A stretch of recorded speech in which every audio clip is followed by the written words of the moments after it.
What have you been doing here in Red Rock? Um, I mean, this is only the second time I've actually been to Red Rocks. We just the plan was to just come out here and do some grade 3s and 4s over this week. I haven't been climbing like at all in the last like year and a half because we had a kid, and we moved to Monterey, so there's not like a big climbing scene over there. So I've pretty much just been not climbing, and so I'm like dying inside a little bit. So I got approval from the wife to come out and meet up with my buddy, and so he's training for the advanced rock guide course right now, and so he's just like, dude, if you can come out and just get up grade 3s and 4s, like that's all he needs for pre-rec. So I'm doing mostly following, a little bit of leading. Definitely rusty, but yeah, we're having a good time so far. What have you been on so far? Today we did group therapy, and then we went and played around, did some just single pitch trad in Willow Spring South.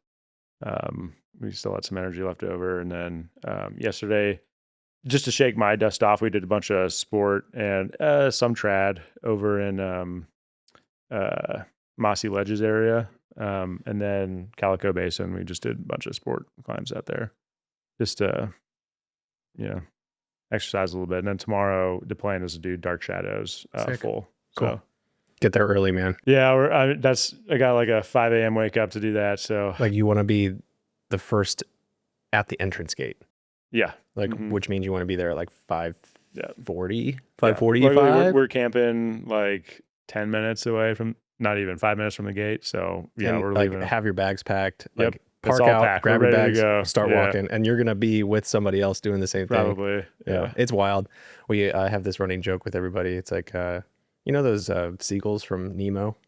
Oh yeah. They're like boing boing. I always joke about people in the parking lot, like if they did that with the routes they were doing. Yeah. Like Dark Shadows, Birdland. Yeah. Everyone's competing, trying to figure out like what they're gonna do. Exactly. It's crazy. Yeah. I'll do Crimson or get on. Yeah, that question. Like, hey, what are you doing?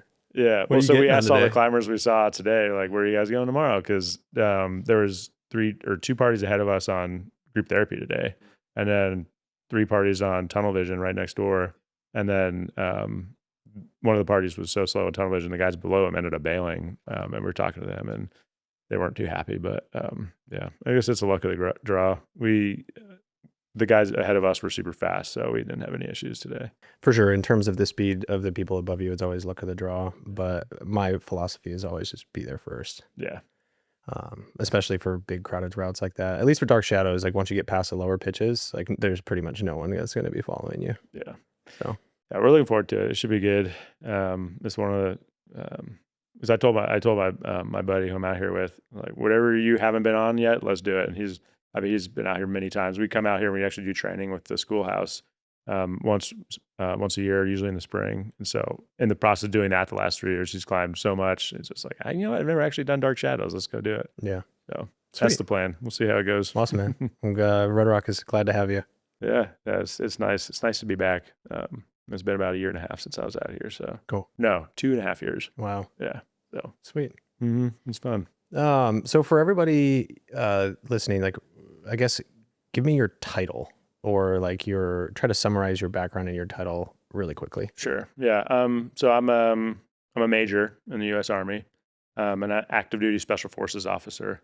So that's Green Berets is typically what people refer to us as. So as a special forces officer in the Army, at this rank, I've commanded at the team level. So what's called Operational Detachment Alphas, an ODA. And then after this, I'm going to command a company, which is 6 ODAs. So I'll be PCSing here in a little bit to do that.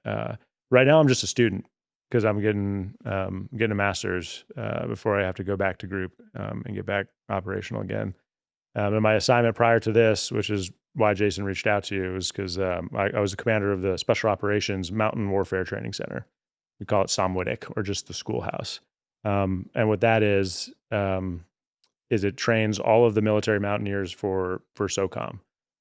So Special Operations Command, SOCOM, that's Navy SEALs, Green Berets like us, Air Force Special Operators, like Pararescue, we call them PJs, Marine Raiders, that's MARSOC, Marine Special Operations, and then guys from the unit as well. So we train everybody in mountain warfare, and people come in at various levels of skills, and we have different courses. Our primary audience is Green Berets because they do the most military mountaineering globally. But we're responsible for and like the lead component for all of, or I say we. I'm no longer the commander there, but SOMWTC is the lead component for all of special operations. Now, SOMWTC is specifically for mountain operations. Correct. Okay, and then there's different segments of schools like that for different disciplines. Exactly. So there's like a free fall school in Yuma, Arizona. I train all the free fall. There's a dive school in Key West, actually, do all the special operations divers. So all of these advanced skills, especially skills, they have schools all around the country to specialize in something. Of all of the schools, which one do you think is the least up to date in terms of being efficient and modern day, like applicable to the skills that are going to be required? Gosh, I mean, you have to stay so current in all of those because like diving, there's new technology that comes out all the time, and they have to do recertifications, requalifications. Same with free fall, especially the guys who end up doing tandem. I mean, they have to get thousands of jumps to do that, so they have to stay pretty current. I say recently, when I went through free fall 5 or 6 years ago now, they had just upgraded to an RA1 parachute, which is a pull from the bottom of the canopy, which is a big deal. But so there's constantly things that are happening to upgrade. It is harder at the mountain school because there is, it's not just one modality. Like free fall is parachuting, diving is diving, mountain warfare is climbing, rock, but then also alpine mountaineering, skiing, avalanche safety. So there's a lot more different modalities inside of it. So to stay current on all those things is difficult. And of course, like you have courses in all of the different ones. And so a lot of times, so when the instructors come out to Red Rocks every spring, they get like a week of leave, but they're coming from guiding backcountry skiing and ski mountaineering. And then the next week they're like, all right, we haven't climbed since last fall. Let's shake the dust off on Red Rocks and get back on some multi-pitch trad. So it's just constantly moving to the next thing, and it's very seasonal.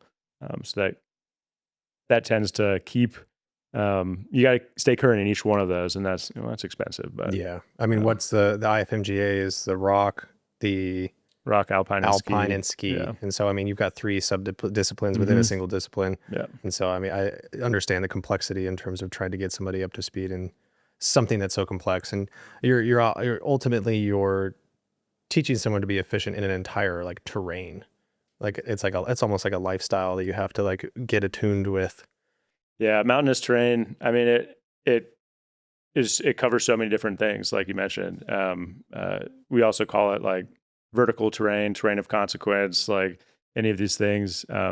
But at the same time, you have to remember that Green Berets and special operators, the special skill is secondary to the primary skill, which is close with and destroy the enemy. And so the skills that you learn, we can talk about this more later maybe, but like high angle rescue or like doing a hasty rappel or something, you could be doing that in an urban environment. You could be setting hasty anchors in a building and rappelling out of a window, or doing an elevator shaft rescue or a confined space rescue. So like a lot of the skills, the fundamentals, the systems that you actually learn, like hauling systems, lowers, transitions, everything like that, it can equate very easily to like an urban vertical terrain. So while mountain warfare is like what we call it, and Mountain Warfare Training Center is our title, it really transcends the environment itself into just vertical terrain and terrain of consequence in general. Now, I could see how like the technical applications and the systems and the rope use and the equipment use would transfer, but I mean, there's a whole difference between like understanding the use case on rock, right? Mm-hmm, totally. Like the environment, the rock, whether it's good rock, whether it's bad rock, whether it's going to be loose rock, or like there's so many different variables and randomness and chaos that you have to deal with in the mountains that seems like almost stripped away in an urban environment, that like no matter how prepared you are and how good your systems are, like there's going to be this whole factor of just like understanding the environment that you're in the first place. And that the only way to really get experience that with his time, I would imagine. Yeah, just time doing it, time on a rope, time in a harness, time on skis, whatever it might be. And yeah, when teams are deploying overseas and they're working with partners and they're doing combat operations in mountainous environments, they're not they're not climbing something that's been cleaned. There's not bolted anchors. If they're doing anything, it's through choss. And it's through this like absolute shit that they're trying to figure out how to do anchors so that they don't kill themselves as a lead climber, but then also when you set the fixed lines, the people who are coming up behind you, they're not kicking down boulders and stuff on the guys below. So there's definitely like pretty high objective risk when you're talking about transferring this capability from like the crag to an actual place where the mountain's trying to kill you and the enemy probably is trying to kill you. That's the other thing too, is you have hostile people trying to kill you as well, while also trying to not kill yourself. Yeah. You had said something early on. You said you think it's important for people to understand what you're doing. Why do you think that? I mean, even in the special operations community, like the mountain skill set is kind of just like a very niche capability, I'd say. There's always been like a stigma that like, oh, these guys are just climbing in neon colors and sticky shoes, and they're not actually doing operator things. They're not spending all this time on the range. They just want to go on a ski trip to Vail or whatever.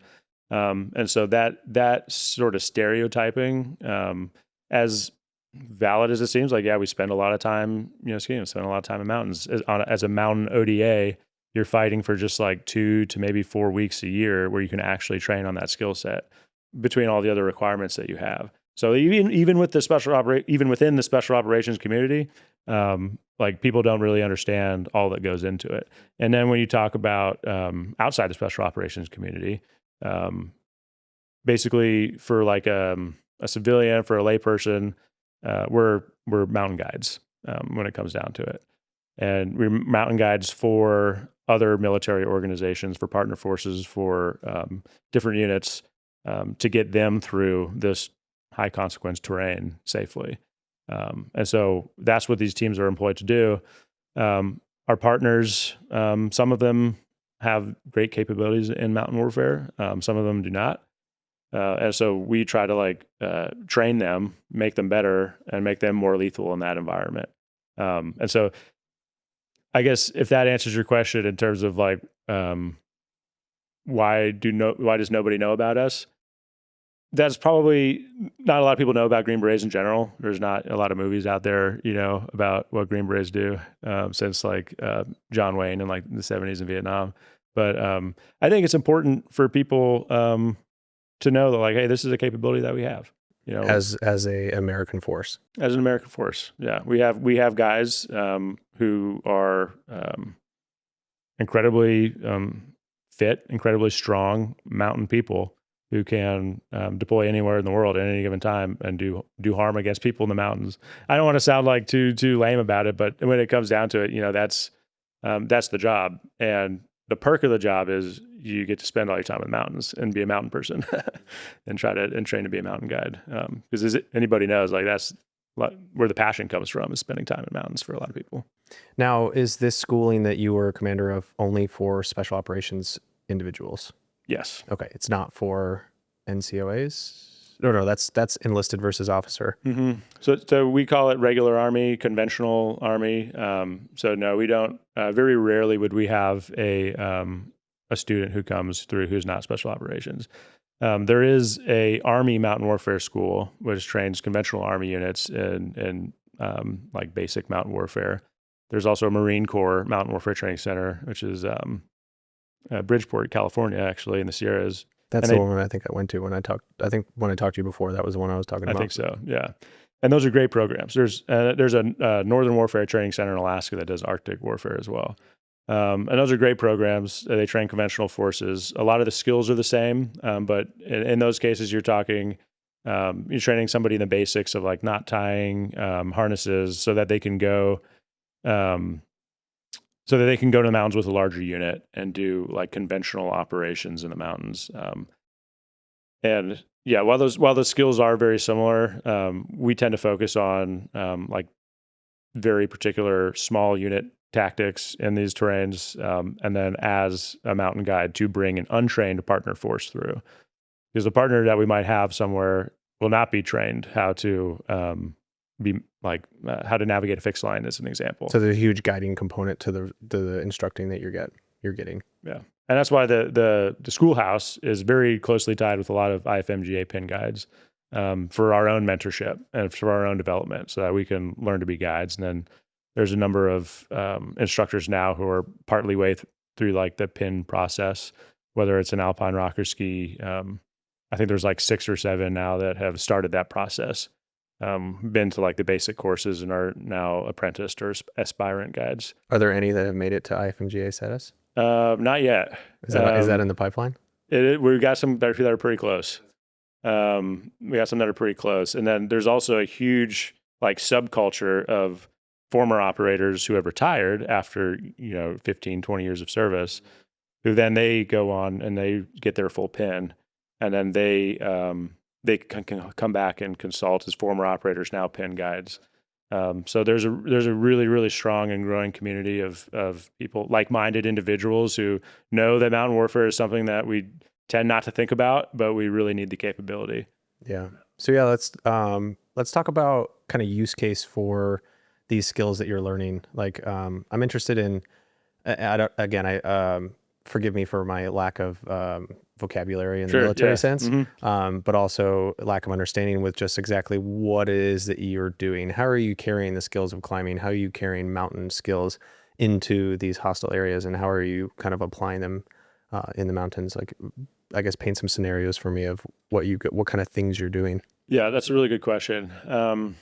So if people have in like their mind, like when I think like special operations, mountain warfare, I think like Tom Cruise in Mission Impossible 2, like free soloing, what is it, Castleton or something.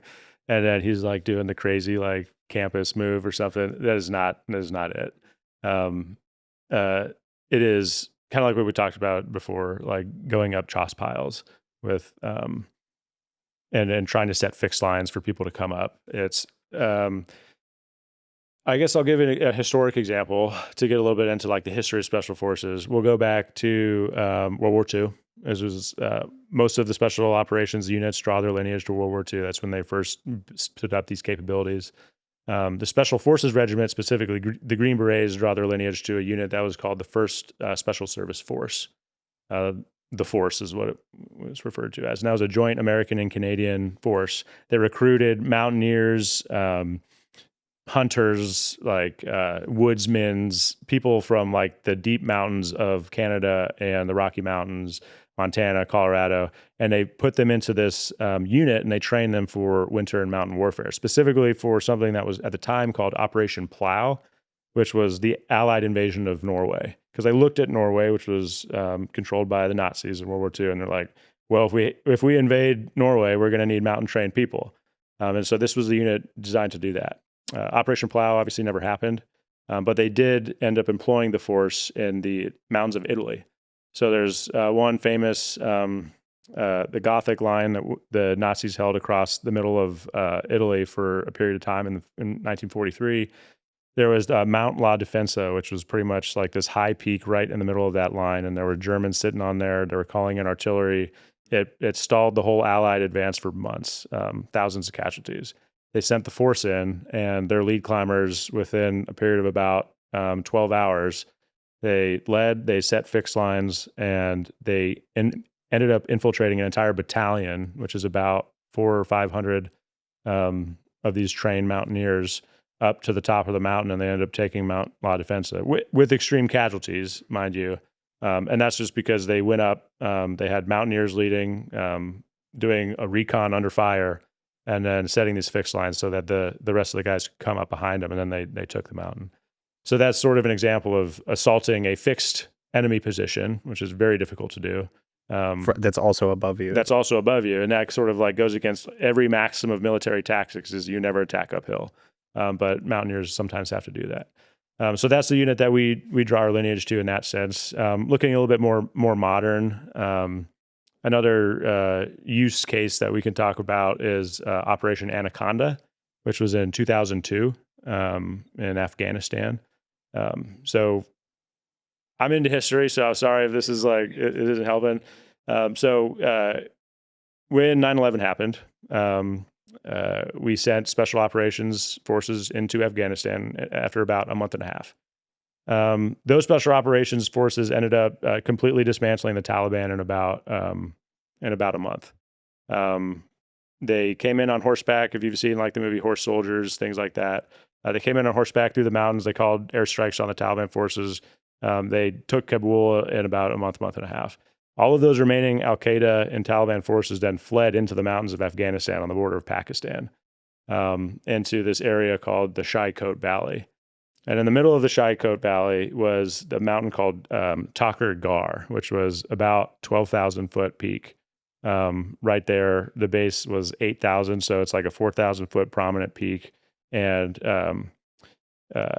there was an organization that's part of Delta Force at the time called AFO, Advanced Force Operations. They do special reconnaissance. And so the unit, which was commanded by a special operator named Colonel Pete Blabber, he insisted for months before they went to Afghanistan that his operators were going to get mountain warfare training.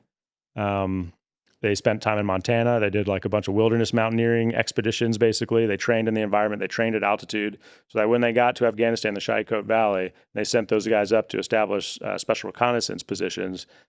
They had all of the necessary skills and environmental training they needed to thrive there. And what these guys ended up doing was quite remarkable because this was Operation Anaconda was in February. So think snow-covered peaks. These guys are infiltrating with a Chinook helicopter. They're landing at the base of a mountain and then basically walking to these tops of these mountains to set up observation points so they could pinpoint where the enemy is and call in airstrikes to destroy them. Operation Anaconda went horribly wrong, and that's a lot of investigations onto why that happened. But after a few days, they brought in some conventional forces to do some blocking positions. But they had some Navy SEALs. I don't want to talk shit on Navy SEALs because there's some phenomenal Navy SEAls, especially mountain operators out there today. But they had some Navy SEAL teams come in who did not receive that training. They did not receive that mountain warfare experience before going in, and they didn't have any of the right equipment. And what ended up happening is they thought they could land right on the top of the mountain. The mountain was held by an Al-Qaeda force of Chechens who historically fight to the death. They ended up shooting down a Chinook on top of the mountain, and several operators lost their lives. In order to rescue them, another SEAL force was inserted and then had to essentially climb a couloir up the backside of the mountain in they had 110 pounds of gear. They're trying to climb this 2,000 foot couloir to get on the backside of the mountain to take out the enemy while the guys in the crashed helicopter were pinned down by fire and RPGs and mortars. And they had to dump all their equipment. There were guys going down from heat catting because they didn't receive any of that pre-altitude training or pre-mountain environmental training. And so that sort of opened up, surprised people.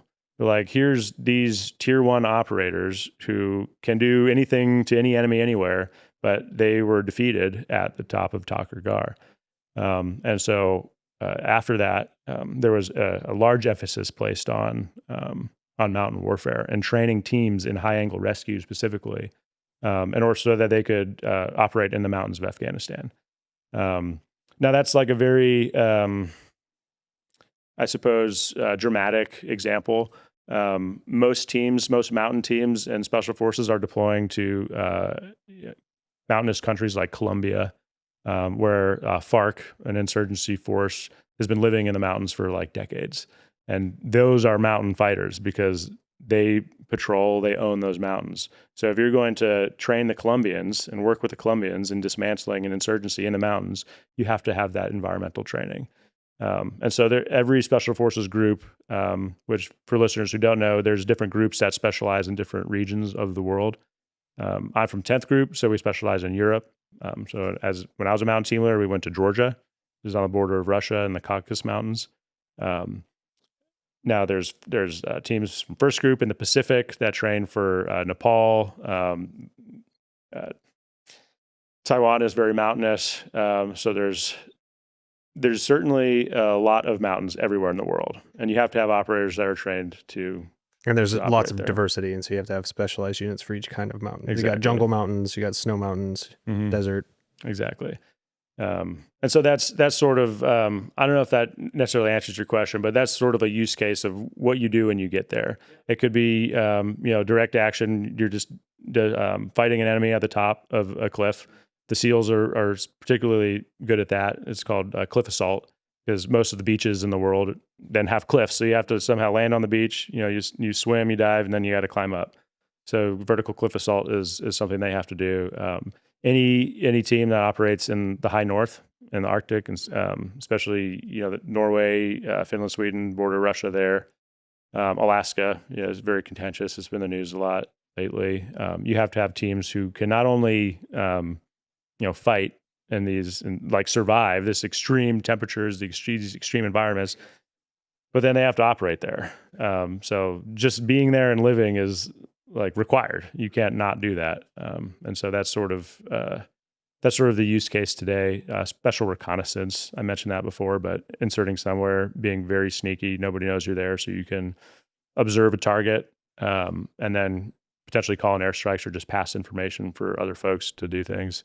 This show is brought to you by Lives In Designs. Lives In comes from the Swedish word livsinjutare, which literally means one who lives life fully. Living life fully for us means alpine starts, long days, and tough conditions that test our gear. Lives In rises to meet that standard so that you can focus on the experience and not your clothes. Their clothing is functional, versatile, and durable, purpose-built for life in the outdoors, with a goal to inspire us to invest more in quality products so that we can own less and live more. Whether you're at the crag, high up on a wall, on a date, or at work, Lives In is there for the entire lifestyle of the outdoor enthusiast. And they have an in-house repair program, so if they rip, tear, or fall apart in any way, you can send them in to Lives In. You even get to decide whether your repair falls under warranty or wear and tear. Plus, there's a 30-day money-back guarantee, so you can buy it, try it, and if you still don't like it, they'll just give you your money back. Right now, you can get 15% off at Lives In by going to the link in the description below and using code TCM15 at checkout. That's the link in the description below and code TCM15 at checkout. And remember, every dollar spent at Lives In is a dollar spent supporting this podcast. Now, this next question, I don't know how much you can go into this, but I'm curious as to so we talked about use case of like troops on ground and what they're doing. I want to maybe take a step back further and think about like maybe the conflicts in general, the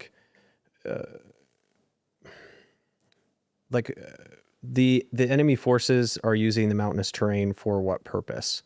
I think one of them we established was like reconnaissance, right? Sure. Like high on a peak, you have the view of a huge amount of landscape and you can see what people are doing at all times. Mm-hmm. But you're also really far removed Sometimes from anything of real value, right? Sometimes. Unless you have everything underground under the mountains. Like, you see, I'm getting why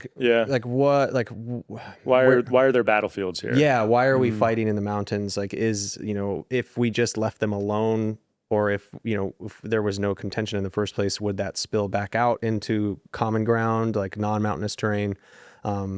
Why do we see such value in dedicating a lot of time and resources and effort and money and risk to like infiltrate or be in these mountainous areas?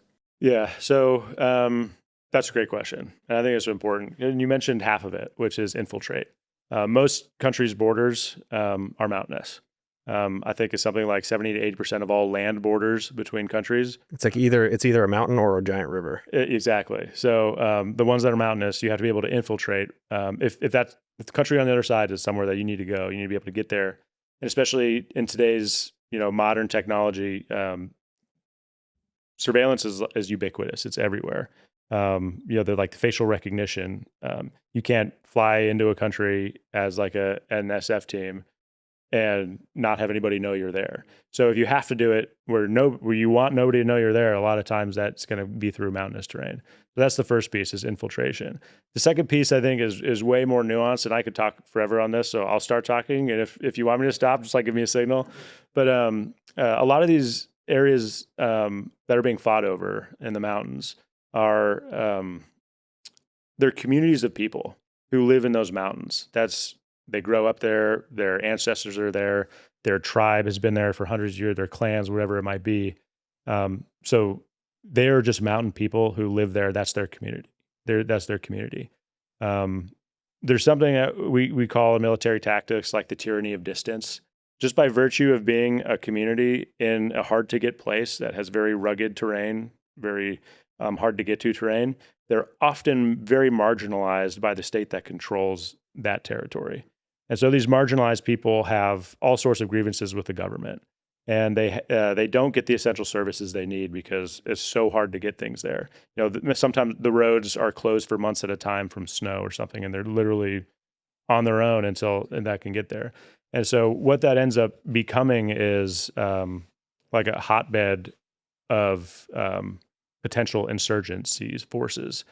Rugged, hard to get terrain where now insurgents can come in, they can occupy that, they can take advantage of the local community and fight the state, with their own people. They're essentially safe havens. So I mentioned the FARC in Colombia. That's exactly what happened in Colombia. These hard to reach communities, the FARC comes in, they control, they take over the farming. It becomes now like narcotics. They take over illegal mining operations to fund, and the state can't do anything because they physically can't get there. Colombia is one example. Take Yemen as another example in the Middle East. What the Houthis have done is they've basically they started moving all of their operations to the mountains because there's communities there that they could control, because the Yemeni state didn't have the capability to stop these rebel groups.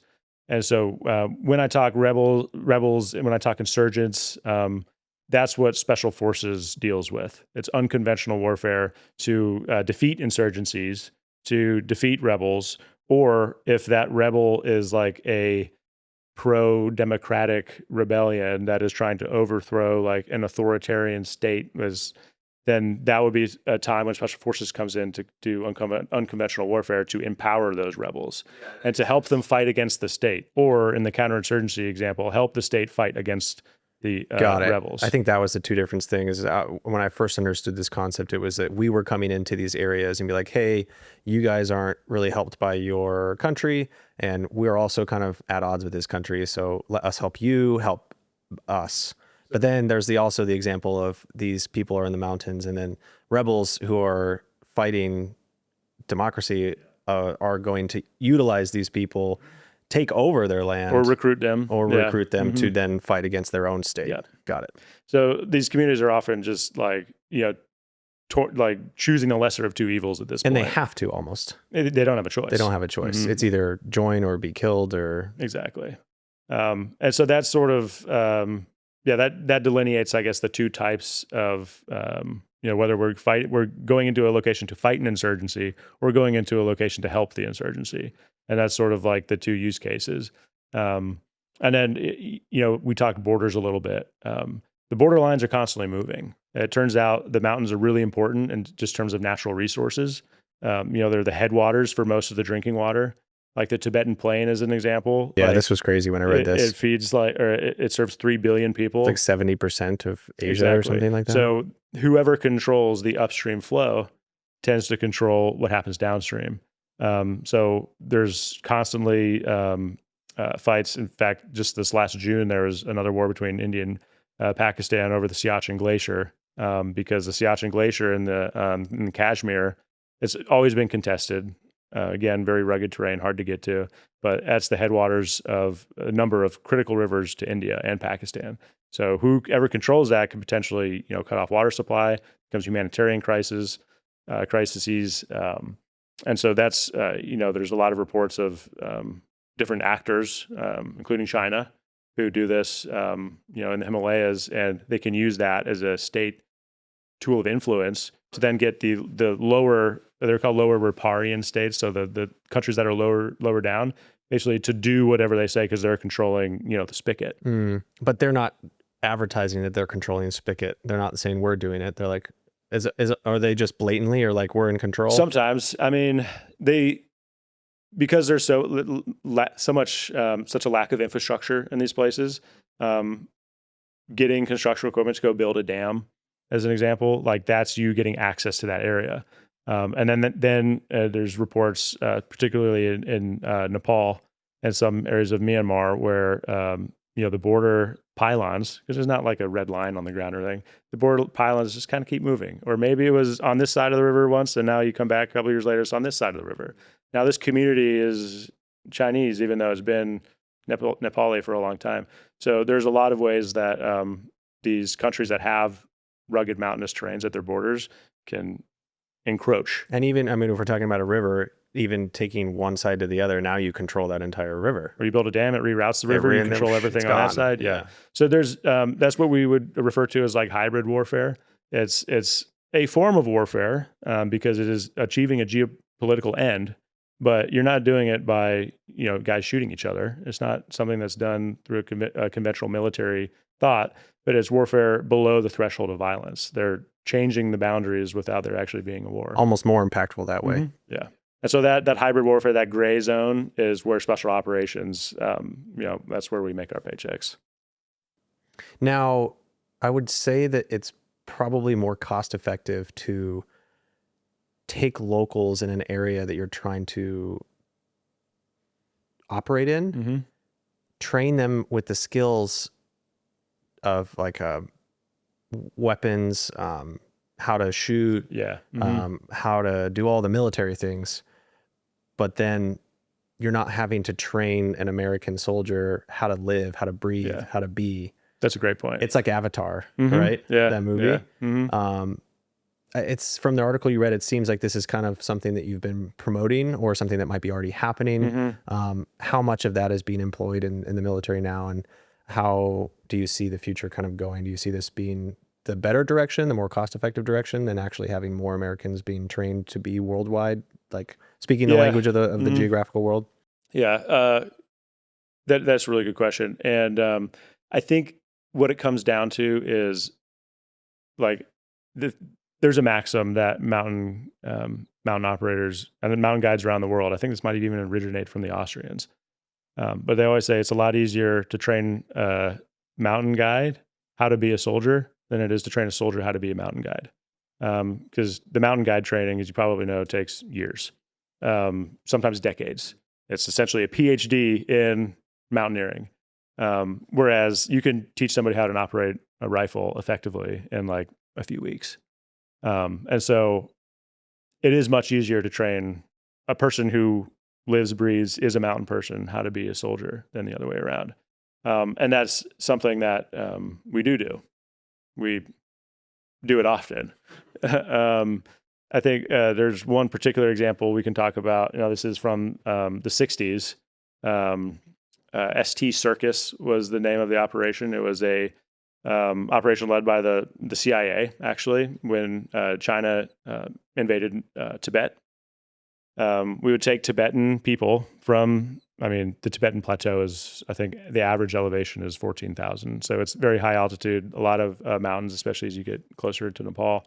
They would exfiltrate these Tibetans from the country. They would train them actually at Camp Hale, which is in the mountains of Colorado.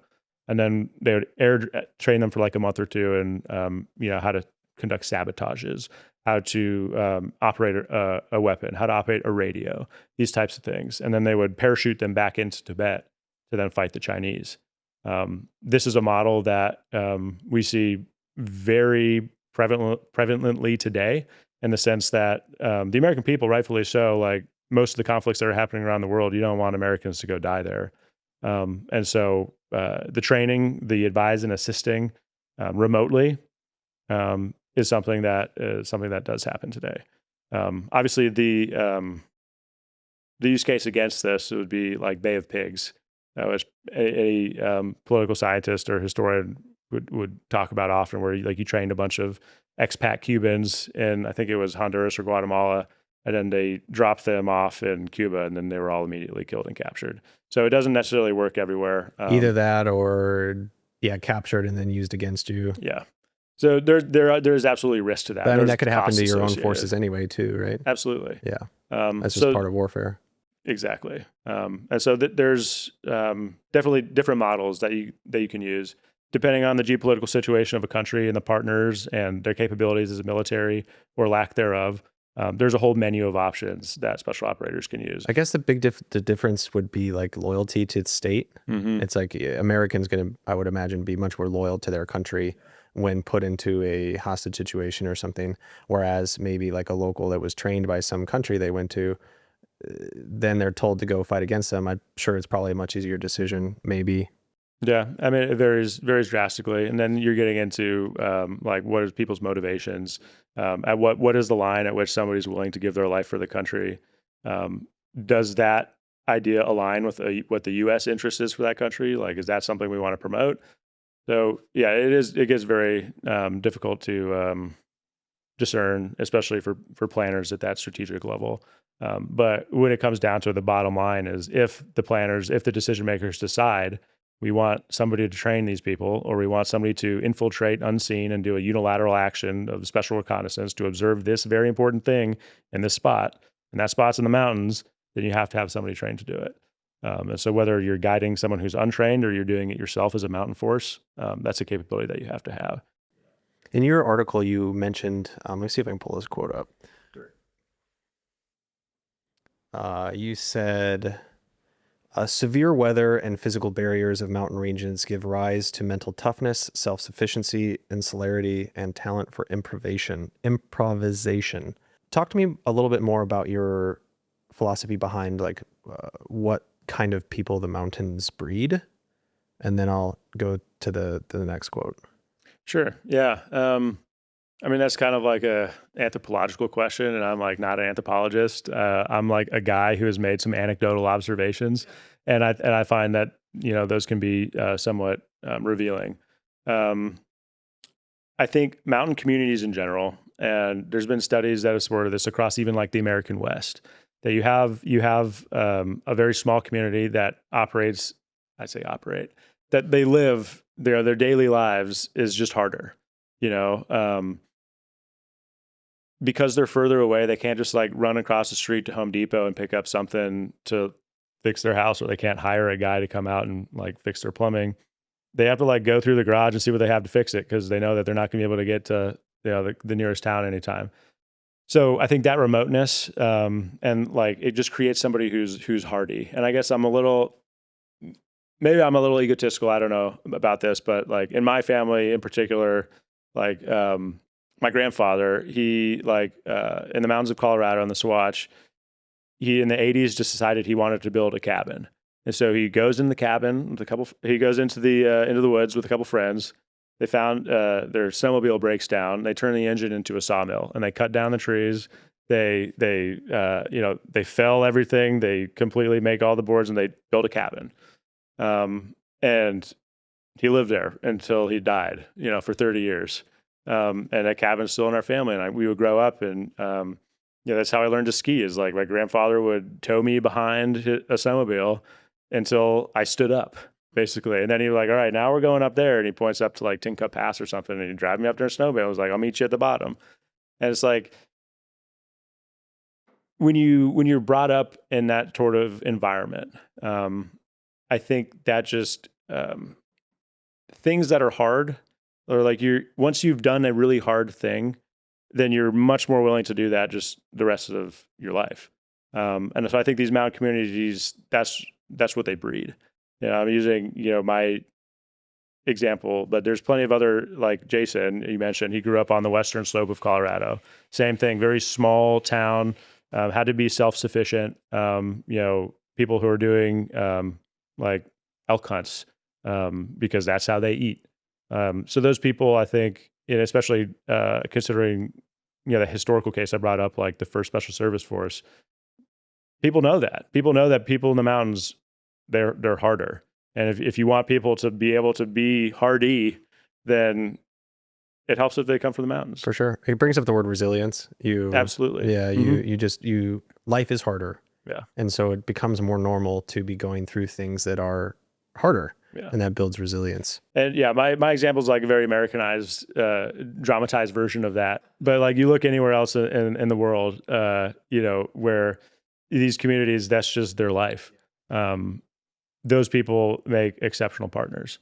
Not because they're not slowing you down. They're not a liability for you. You're actually a liability for them. I mean, we talk about mountain warfare in the American Army, but like the Norwegians, in particular, and the Swedes even, they have like all of these great exercises. They go to the field, they do all this military training.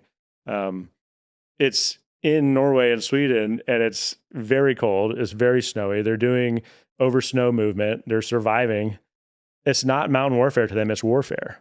You see what I mean? Like they grow up, they just do it. And so we, as the global police or whatever, like if we're going to have partners in these areas and not expect just to be like military tourists and have them hold our hands through these things, then we have to be able to operate at that same threshold as those people who live there. Got to be able to speak the language of the land. Exactly. Yeah. And that, again, what we talked to in the beginning, it takes time. Mm-hmm. You got to be there. Yeah. Yeah. And I think that I could see how other countries would like, people like, oh, you think you can come here like in 2 weeks and just like be able to do everything we do? It's like, dude, you've been living here for 200 years. Exactly. Or whatever. What about, so the second quote, such remote and archaic communities can be enormously important to the future stability of the world, claiming the mountainous friend to those who want to elude or destroy authority, the revolutionary, the poppy grower, the jihadi, only to name a few. It kind of alluded to the fact that, so not only does it build like hardiness, it also builds like fierce, uncivilized, and people who are resistant to central authority and or predisposition for violence. Why do you think that is? And are there examples of communities in the mountains that aren't kind of like pushed in that direction? The Swiss are a great example of those who are not been predisposed to violence. They've been very peaceful for a long time, and they live, in some of the most beautiful mountains in the world. So that's certainly not, it's not something that's definitional. That's not something that prescribed to all mountain people. That I think, that idea is not my own. That is from Judith Matloff, who wrote the book, The War is in the Mountains. And what she observes in all sorts of mountainous areas, particularly in Albania and Mexico, Colombia we already talked about, Pakistan, like all of these people who live there are, because these communities are so close-knit and held and so resilient, they have a much lower threshold for violence to protect that than do people in the city. And so her book, which I highly recommend anybody who's interested to read, that's more of a case study, anecdotal assessment. What I'm trying to do in my research is for my master's is back that up with numbers. And I think that's been particularly interesting just in the last few months, as I've learned that it's not enough just to say, oh, this is a mountainous country, we need to train for mountain warfare there.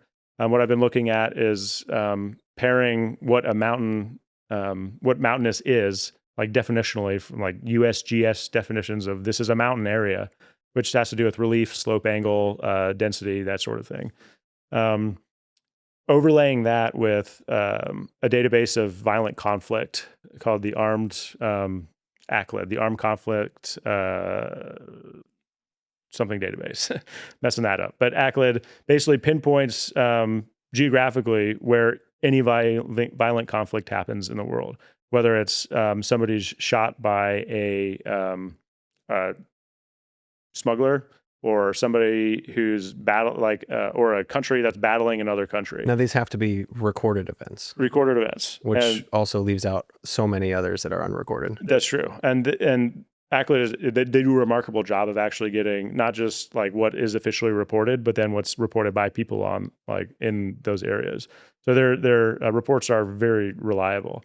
But what I found in these particularly contentious states is that there is a higher, let's say a country has 33% mountains. A third of the country is mountainous. It stands to reason that most of the population centers are probably not in the mountains, they're probably on the coast. So it stands to reason that most of the violent conflict would probably be lower than 33% in the mountains. It would probably follow the density of the population. It would probably follow the density of the population. While that's true in some cases, I found that in most cases, the violent conflict is actually in the mountainous areas. So we'll use Iraq as an example. Just in the last 4 years, only 9% of the country is mountainous. The part that is mountainous is the Zagros Mountains on the border, the northeast border between Iraq and Iran. In the last 4 years, 67% of all of their armed violent conflicts has happened in that 9% mountains. Now, is that because of the fact that there's a border tension between the two countries? Well, there's border tensions. That's where the Kurds they live, and there's always been like an ethnic dispute is putting it lightly between the Kurds and the Iraqis. And so it does depend on what's going on politically in that country. So there's a number in Yemen, as we talked about before, is another one like that. I think Yemen is like low 40% mountainous, but over 50% of their conflicts are in the mountains. There's a lot of other weird cases, particularly in Africa, like Cameroon and Sudan, which have very small numbers of mountains, but it's in those mountainous areas where like Islamic terrorists are starting to find safe havens.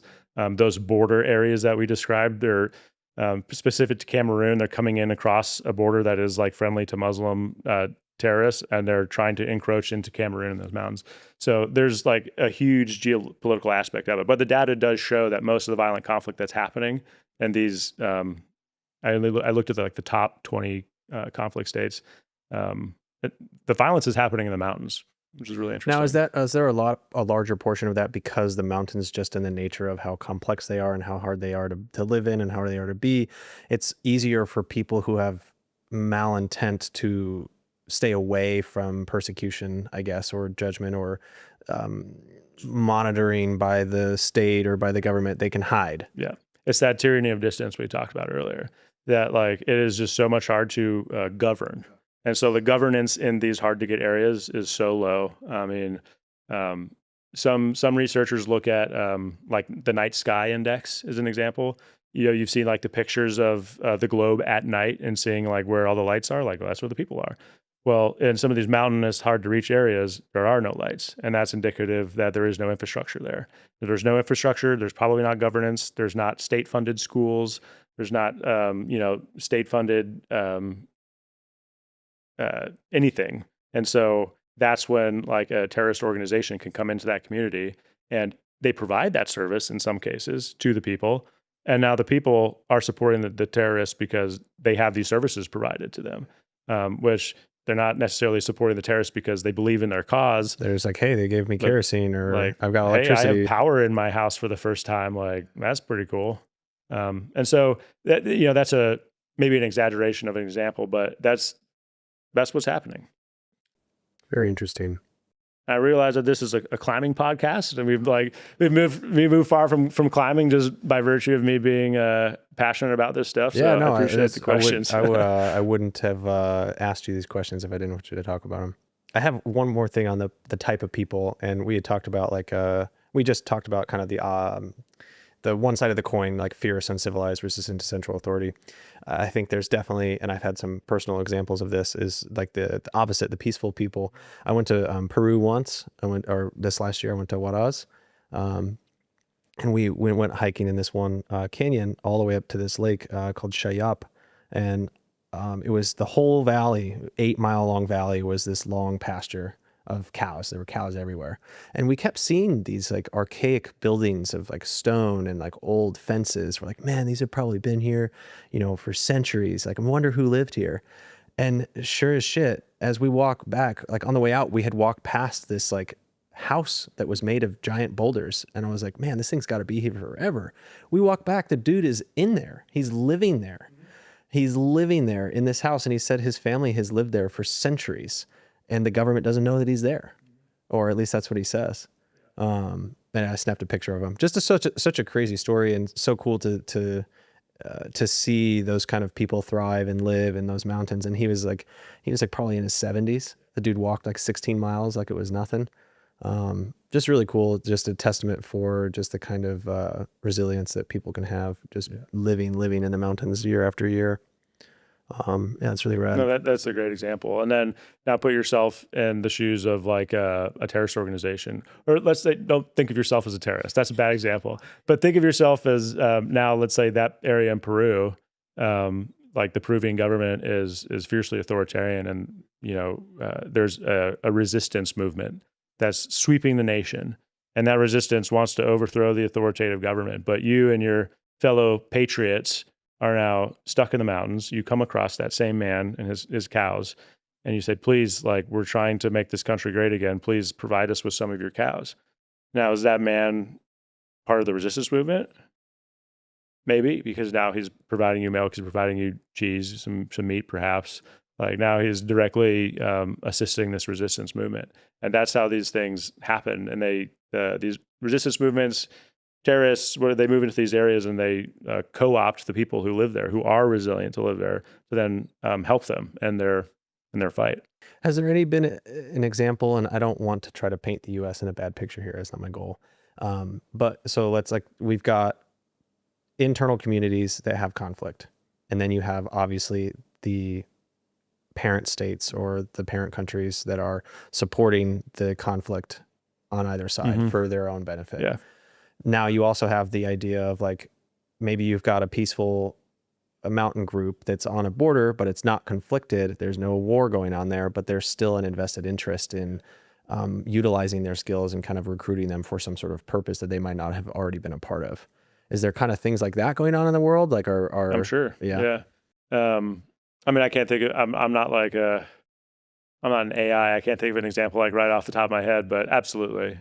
There's certainly people like that who are getting caught up in the interests of people they've never even heard of. And it sucks too, because I feel like once a force of that has that kind of intention and they show up, there's really no choice anymore. It's like, it's either you participate or you participate.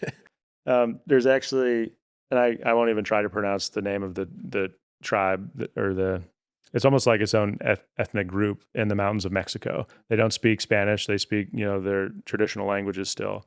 That's a great example of, they lived in the mountains, and then the cartels came in, and they had to basically build up their own local militias to fight off the cartels, because the Mexican government couldn't get up there to do the fighting for them. And so I'll find an example. I'll send it to you. I'll find the name of it and just send it to you after. But that's a great example of how, like, this resilient community, they ended up like arming themselves, and anytime they had an outsider come in, they protected their own. And it wasn't, because the U.S. was airdropping them weapons. It wasn't because the Mexican, National Guard was moving in to help them fight the cartel. They fought them themselves. And so I think that's a really interesting case, and that does happen. We'll get back to talking in just 1 minute, but first, I need to tell you about my favorite climbing pants. Livzin's EcoTrek trail pants are by far the best climbing pants I've worn in my entire 12 years of climbing. Durable, flexible, lightweight, and packed with useful features like zippered pockets, an internal waistband drawstring, and a unique leg roll-up system. Other climbing pants don't even come close. Either the fit is terrible, they wear out in a single season, or you can only wear them climbing.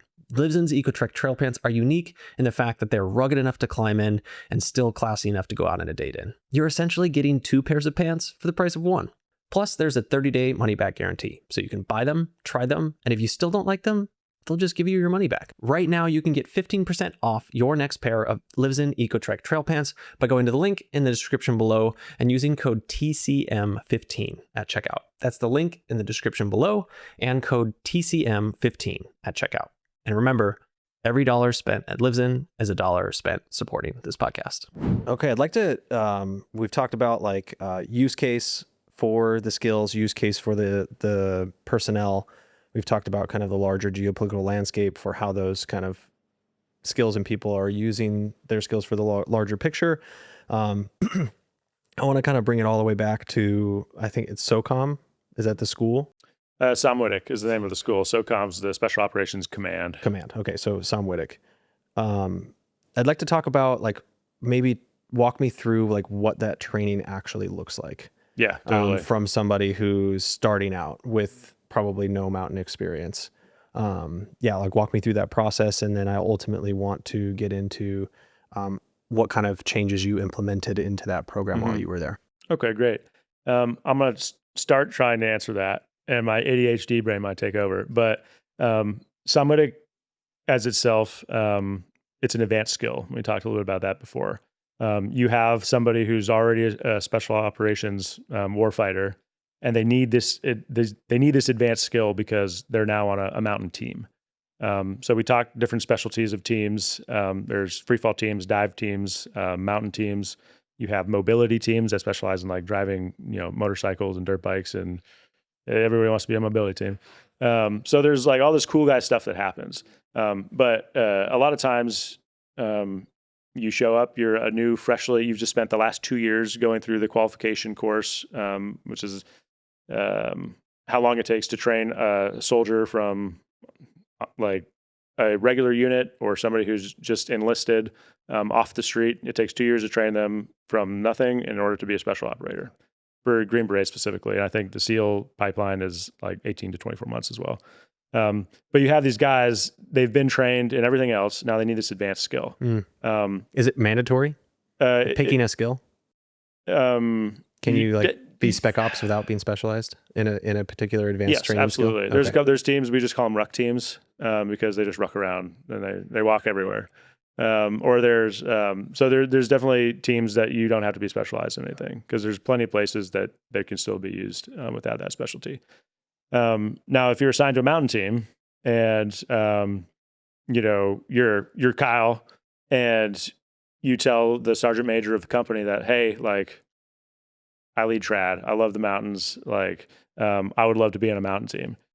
Depending on what your MOS is, maybe you're a medic, maybe you're a communication specialist, maybe you're a weapons specialist. He could be like, okay, got it. I'm sending you to a dive team because we need a medic over there, and you're a medic, and you're in the right place. Even though I have all of these skills as a even though athlete. You have a mountain, so that happens, and that would be a bummer. It would be a bummer, and it is definitely a bummer for some mountain people. Wouldn't that? I would imagine, since when we were talking about these skill sets and how hard they are to attain and how they are hard to maintain, I would imagine someone who has a background in mountain athlete like skills and training, like, go, like, you're rare, go there. So that does happen, and it happens more than the case that I just told you. I was saying it's possible. Like me, when I showed up to group, I told them, like, hey, I've been ski mountaineering for 10 years. I love doing anything in the mountains. I'll go anywhere you want me to be because I want to be a good team guy. But if I had to say, I would choose the mountain team. And my battalion commander, he was great. He was like, awesome, we have a mountain team opening up, you're going there. So that does happen. Even guys who like don't know what they want to specialize in. Like maybe you grew up like hiking a bunch and you're just like, yeah, I think a mountain team would be my vibe. You tell them that, you go to mountain team. That's great. So once you get to the mountain team, on the mountain team, they put you through like a 2-week basic mountain operator course. So now you've shown up, they'll teach you how to belay somebody, how to navigate a fixed line, how to tie some knots, how to build an anchor, the basics of like, if you're going to go out with somebody sport climbing, they have to like know a little bit about how to be in the mountains. So there's a summer basic mountain operator course. It's about 2 weeks. And there's a winter basic mountain course. And those basic courses is like, they touch on a little bit of avalanche rescue. Depending on the group, sometimes they're actually doing backcountry skiing. We call it over snow mobility, or most mobility over the snow training. So that would be at a basic level. Now they get that on the team. The guys who are on the team are the instructors for that course. And those instructors on the team come from SOMWTC. So there's 3 levels of a mountain operator in special operations. There's the basic, which you now are. You just showed up. You went through the 2-week basic course. You're now a basic. There's the summer mountain operator, which is the level 2, and then the highest level is the winter mountain operator, formerly known as the master mountaineers. If you have any like veterans listening, so those are the 3 levels. For the top 2 levels, you have to come to SOMWTC to get qualified. And what that looks like is about an 7 to 8 week long course for the summer. So yeah, so you show up to Colorado and you go through basically like a rock and alpine course of instruction where you have the basics. You know how to tie knots. You know how to tie anchors. There's like a stringent test in. You have to test in and prove that you know all of those skills. And then you have to show up with a climbing log that shows like, okay, I've done these climbs. I'm not just like a cherry guy, a novice I've done these skills. I know how to like do a Prusik like climb up a rope using a prusik or a jumar in a certain amount of time. Like, yeah, you can learn that skills in your team room and not actually ever have been on climbing on anything. So you have to have a climbing log as well to show you got some prereqs. You have to have the movement capability. And usually that shakes out, because I've seen some test-ins where guys show up and they're like, yeah, he's belaying okay, but then he climbs like 15 feet up the wall and he's like, this is the first time I've ever been. And it's just like Well, yeah, I mean, I think that it goes back to the whole topic of like SPI and like the guide trainings and stuff. It's like you can have someone who climbs 5'4" and teaching single pitch instructor courses, but they can't really, I mean, use climb in the word air quotes. It's like, I don't know, everybody has their different level, and obviously knowledge is great, but I get what you're saying. Yeah. And we get like there's a whole spectrum of like levels of skill going into this. There's guys, we've had one of the former NCOICs is what we call the non-commissioned officer who's in charge of the course. He was a mountain guide before he even became a Green Beret. So he had lots of skills going into it, and he went to the course and he probably did very well because he knew more than the instructors in some cases. But on the other hand, you have guys who come through the course and the first time they're ever trad climbing, let alone trad leading, is 2 weeks into the summer course. And so you have like this wide spectrum of learning that has to happen. And that's why the instructors who are remarkable, there has to be a great mentorship program for them, because they have to be able to deal with that whole spectrum. They have to be able to, because it's like all 3-man party climbs. So it's like a 2-to-1 instructor to student ratio. So that guy could be up there, just one him. Instructor, 2 students. Yep. Okay. So he's up there with 2 students. Maybe one of those students is just like never locks a locking carabiner, or like, I mean, one of the case that was very common for safety violations when we had to drop somebody is, when you go into plaquette mode, when you're about to belay somebody up, they put that in backwards. Now you're just on a 1-to-1. Like, so that happens. And the instructor's got to be able to pinpoint that and be like, stop what the fuck you're doing and like, let me fix this. Or in the case of like, maybe a student's leading and he's made it halfway up the pitch, and he falls and he's incapacitated. Now the instructor has to do a lead climber rescue and go up and rescue him and lower him back down. So there's a whole number of skills that the instructors have to use. You brought up SPI. SPI is mandatory for all the instructors. Through the AMGA Guide Association? Yep. So we contract AMGA guides to run our guides through SPI. There's also like rigging for rescue. We send guys to all the time. And then the rock guide course, alpine guide course, of course. So using the AMGA is a great way to get that mentorship and those skills for the instructors, because now the instructors, even though they're not a mountain guide, they're just a guy who was on a mountain team for 3 years, who was assigned to the mountain school. Now he's essentially responsible of these 2 sometimes novice climbers, and has to do that in a way as like a senior mentor so that they can learn and they can develop. And so that's to me, I mean, it was such an honor to be able to like work with these guys and work for them and help them build the greatest courses because they're no shit, like out in the terrain with people who are sometimes trying to kill them. Like, not the enemy this time, the students. Like, I think like 170, 180 days out of the year, they're in high consequence, high risk terrain with people who are learning how to be there for the first time. And so it's a thankless job. And all of the instructors like put so much on the line. I think if like the wives understood what was actually happening up on the mountain, sometimes it'd be like, are you kidding me? But no, it is remarkable. But I've digressed from your question. Like I said, I would, but those are the courses that we have, and we need the instructor mentorship in those programs in order to get the students through the courses safely. For the level of skill involved and the amount of time spent in this risky terrain, both for the student and the instructor, you got to have a passion for it. Yeah. I would imagine that at a certain point along the training career for these people, there's like a division point in terms of like, this isn't for me. Yeah. For people who get to that point, do they have an out or do they not? And if they don't, like, what does that look like for individuals like that? Because I mean, I guess there's parallels to warfare and being in risky situations too, where you're like, I didn't sign up for this, Yeah. How do you process that with people who are going through something like that? I mean, that can be very team dependent, I think. Particular to the schoolhouse, we tend to be very particular about the instructors that we invited back. And I keep saying we, as if I'm no longer the commander, but I'm passionate about it. I commanded there for about 2 years.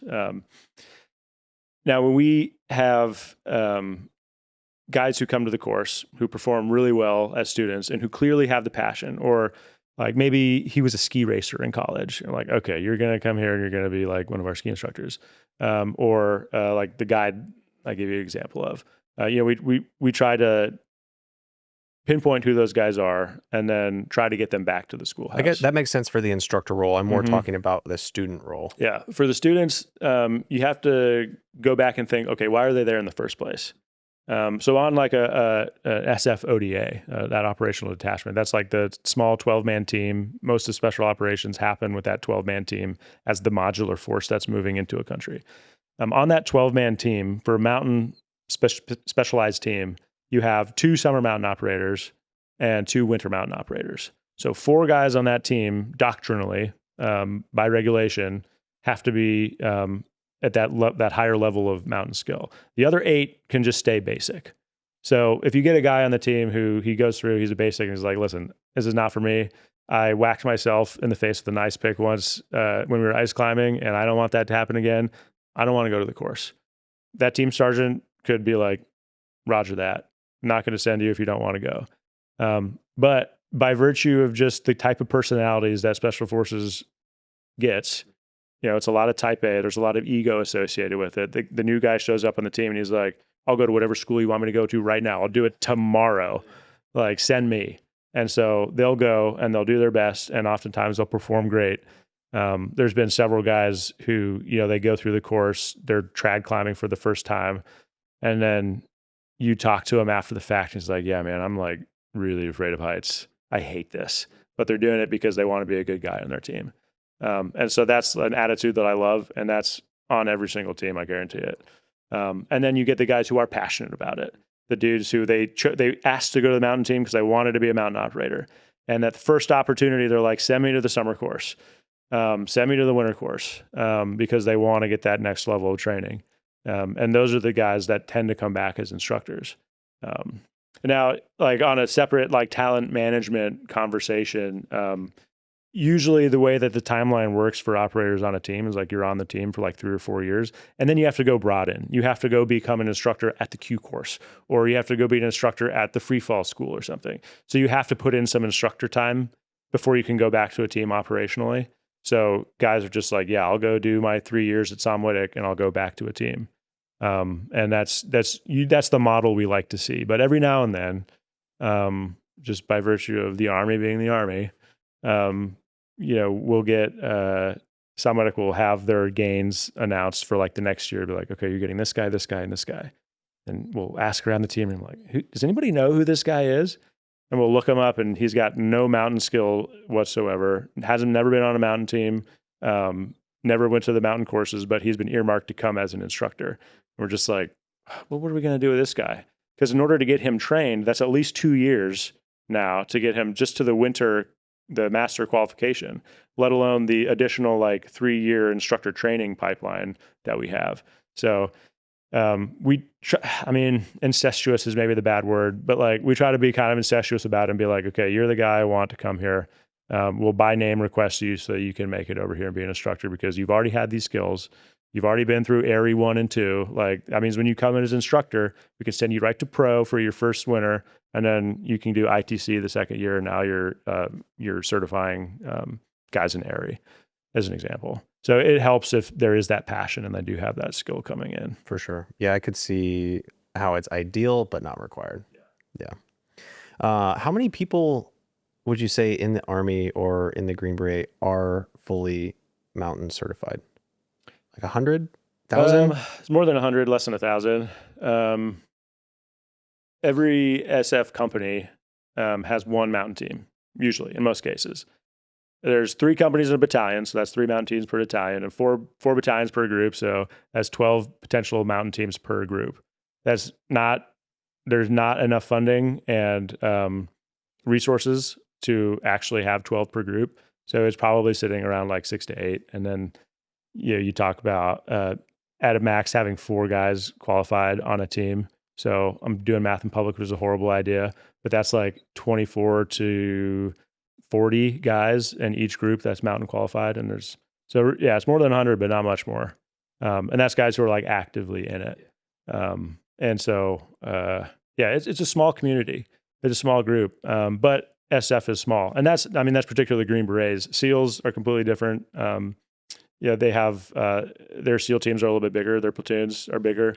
But the SEALs up until recently actually had a really good model where they would do their basic mountain training like in the Q course. So everybody who becomes a SEAL has that basic amount of knowledge, which I think is a great model. I wish that Green Berets did. Do you see the need for this specialty training expanding as we progress in time? And absolutely. What do you see warranting the expansion? So back to the research that I was just talked about a little bit ago, where we see violent conflicts happening more disproportionately in the mountains. That is something that's growing. So I looked at data from like 2010 to 2014 and then 2014 to 2020. Conflict is slowly moving back into the mountains. And I don't want to even begin to explore why that might be. It probably has to do with advent of technology, remote workers. Now people are moving to the mountains because they got internet connection. Yeah, Starlink works all over the world. So there's a whole number of reasons why that might be, but like the data is clear that there are more conflicts today happening in the mountains than there were 15 or 20 years ago. So it's just a numbers game. Yeah. Yeah. Specifically during your time as a commander at the SOMWTC. Yeah. The schoolhouse.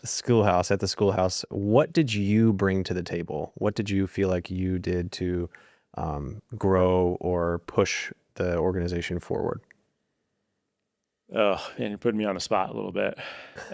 Pick one thing. Yeah. What a focus that you had? I was very focused on modernizing the equipment.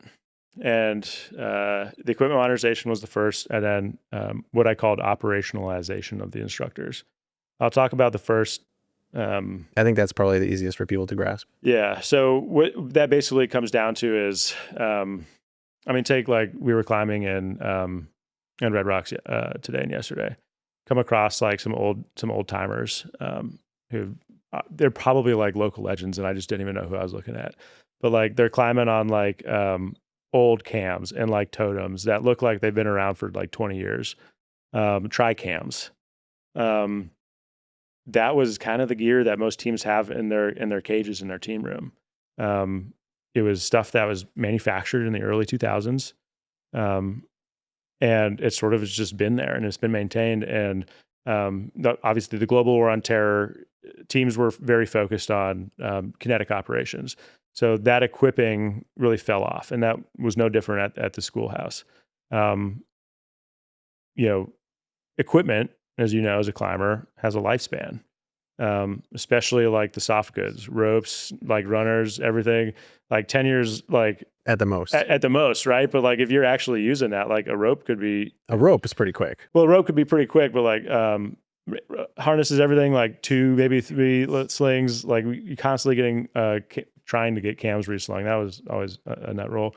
But so there's all this equipment that just has to be recycled.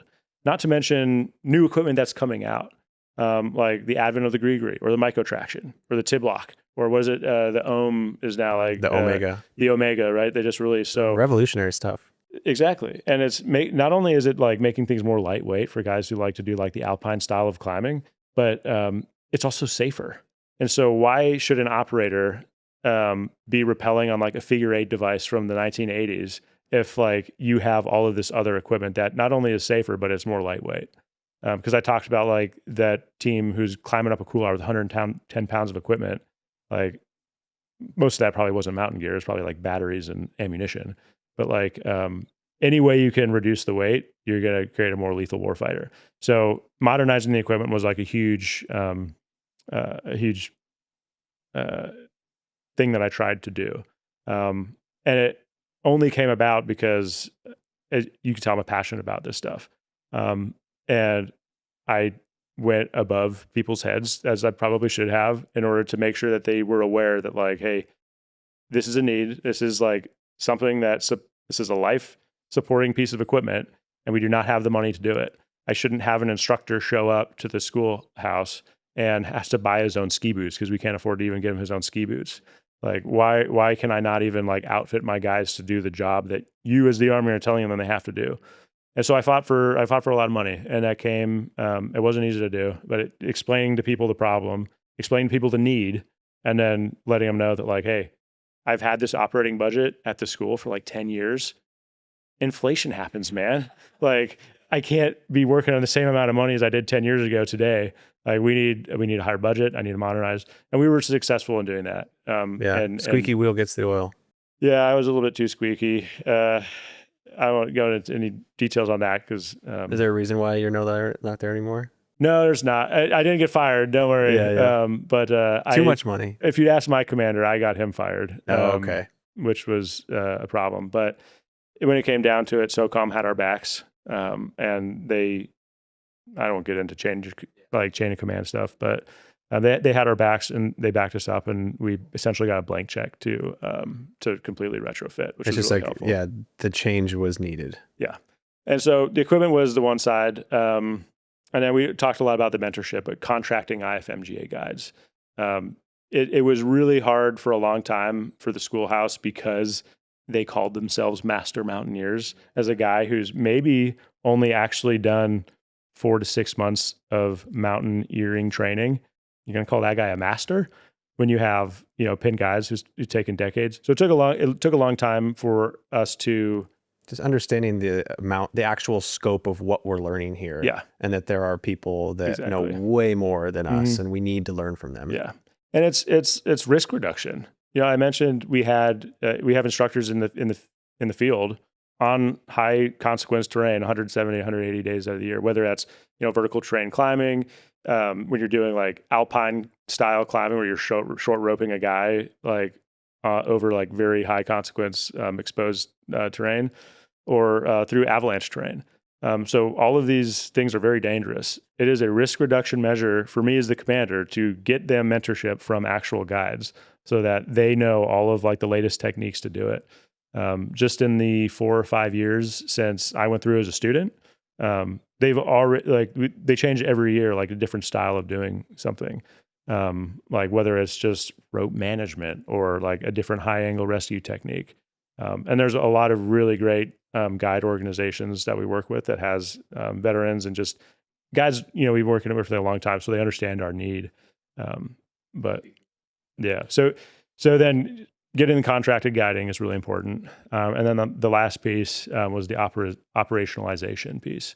So being able to take an instructor and send them anywhere in the world to advise basically a unit that might not have that expertise. And so in that capacity, we sent guys to Alaska, Greenland, Italy, bunch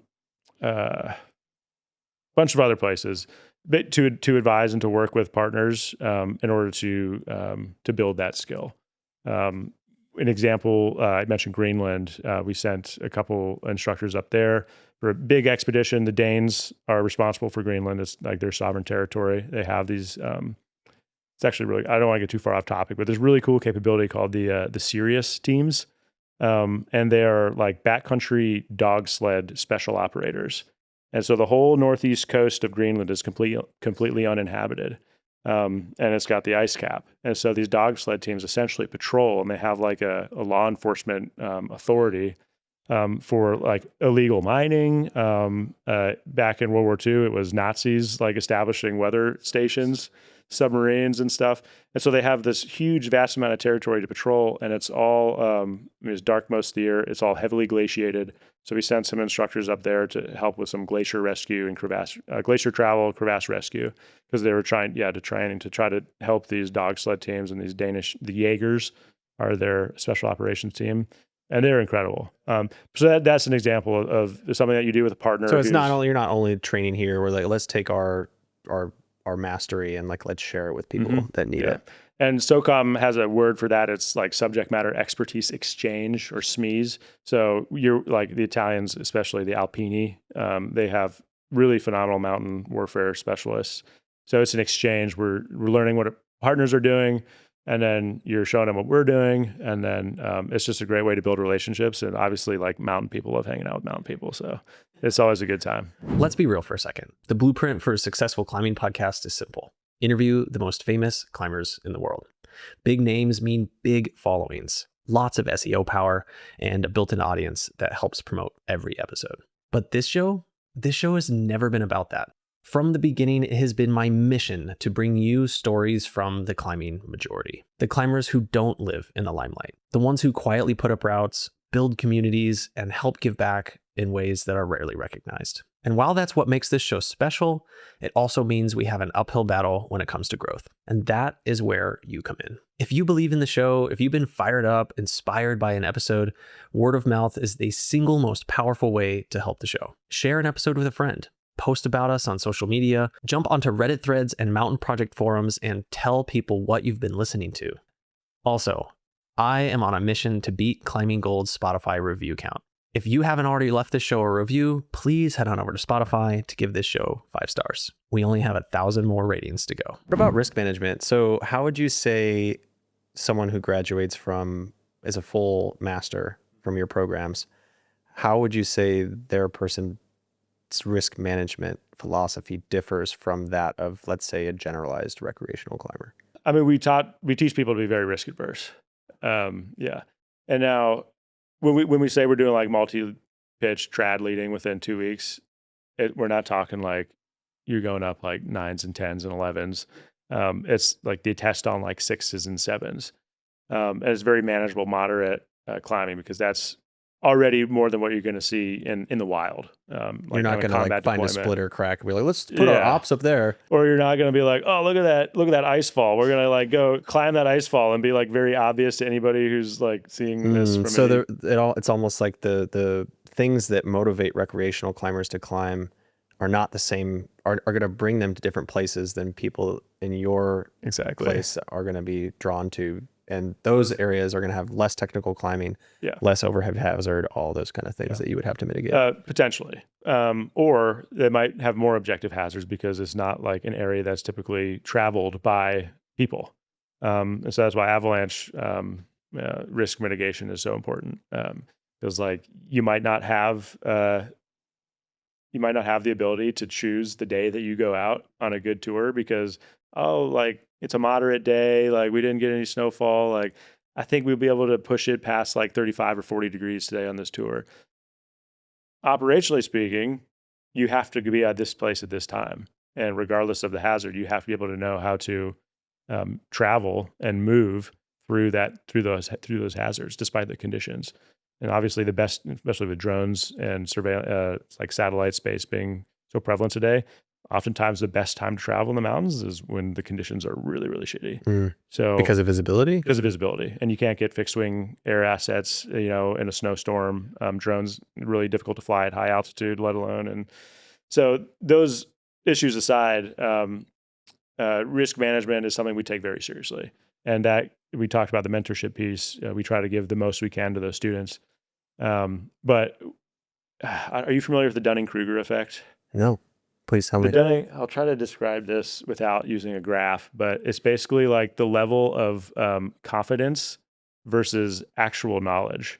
Confidence versus competence? Versus competence, yeah. So like as soon as somebody learns a new skill, they're like, oh yeah, I got this.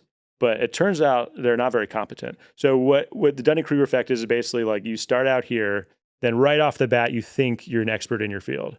And then something happens and you drop very far down because you realize that like you are not nearly as competent or capable as you thought you were. And then it's like slowly building back up, and you have an accident and it goes down a little bit. You get more confidence, you build it back up again. So at the schoolhouse, we teach in our risk management courses, at least we used to, I'm sure they still do, the Dunning-Kruger effect. Like be aware that you're going to graduate from this course. Feeling on fire. You're leaving with like an Area 1, a rec. You're specific to the Winter Mountain Operator course. You've now like been on ice probably for the first time. You spend weeks backcountry skiing and going on all of these tours, and then like operating snowmobiles. You're going to get back to your team and you're going to be like, let's go. Like I got this. And we want them to be very particular about understanding what risk they're now putting themselves and the untrained people back on their team on. And as long as their awareness is half the battle when you're talking that effect. So I think that's really important to recognize that, like, yeah, you're getting these skills, but you are by no means a master at them. It's going to require consistent practice. You're going to have to continually get back out in these conditions for you to be able to actually like understand some of these objective hazards. And unfortunately, I think a lot of the lessons learned are learned through things going wrong. Yeah. And I feel like there's definitely two types of people. There's the people that can like learn from others and avoid those things. And then there's the other people that just like have to go through it themselves. Yeah. So that one's a tough one to really manage. Yeah. Cause sometimes the best way to learn is to like throw yourself in the fire. And it's like, yeah, maybe I trusted this. This has happened to me, actually. I was leading in the course actually as a student. And I was, ego was part of it. And I was like, yeah, I'll put up this, I think it was like an A+ or a 9 or something. I was like on the second pitch, and there was like this really chossy, like finger crack section. And I got super gripped. I'm like, oh no. And I panicked. And so like, I just threw a piece in that I didn't trust. And then I tried to French free on it, and it just like, I watched the rock crumble around it. And then I took like a little, I don't know, like 6 to 10 foot fall. It wasn't big, but fractured both of my heels. Oh. And so it was just like right off the bat, I'm like, that was dumb. I shouldn't have done that. Why did I do that? Fractured both your heels? Yeah, like microfractures on one, and then like no screws or anything. No, non-weight bearing for a little bit though. Yeah, non-weight bearing for like 2 weeks. I ended up finishing the course climbing in approach shoes because I couldn't fit my swollen ass feet into climbing shoes. But I had to dial it way back, and that's an example of like, oh, I was super confident, like, oh yeah, I've been sport leading and trad leading for years. This is fine, and then you get overconfident, and then something stupid like that happens, and now I'm limping through the rest of the 4 weeks of the course like an asshole. Yeah, the crazy thing about climbing and other sports like this is that some people don't survive the lesson. Yeah, right. It's like you survived that lesson. It could have gone way worse. Yeah, it's hard because it's like how do you the only real option is to like promote. It's like just like you're saying, like be risk averse, like learn from others' mistakes, but it's like it's really hard for that to really sit in until something happens to you or somebody else. Yeah. And maybe all it would have taken was like an instructor to be like, you probably don't need to be doing that. Like you can go lead like this 5-5 over here and like whatever. Just like steer your ego a little bit to the right. And that's a struggle too. And obviously, we talked a little bit like the SF personality. Like the guys want to get out and they want to get after it, and they want to be like, oh, he climbed that. That means I can climb that. And they get up there and like take a step back, think about like ego doesn't really matter. Like, are you doing this safely? Like, yeah, maybe you can go up and you can crush and you can do something like insane. I've been thinking a lot about emotional regulation in climbing recently.